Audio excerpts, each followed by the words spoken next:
Jama'a, salamu alaikum dai farko.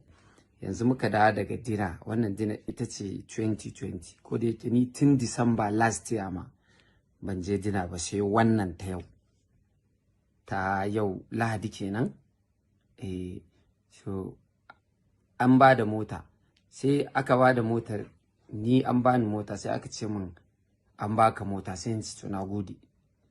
Sai aka ce ai ba a gama ba, tsayawa za ka zaɓi wacce kake so. Amma duk motocin duniya in zaɓi wacce nake so, aka ce. Sai na duba na ga a Najeriya wacce ce a kusa. Sai na ce to shikenan, baka zurfafa baka takura ba.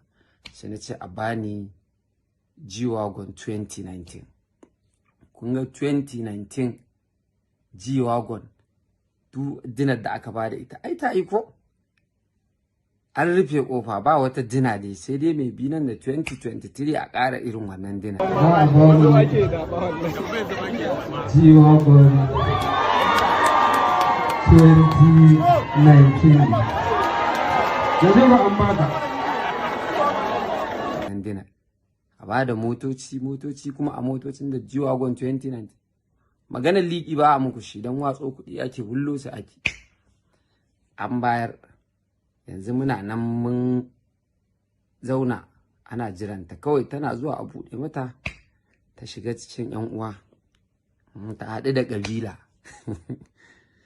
Auren Abdullahi ɗan Cana da Zaituna, wannan Astiya.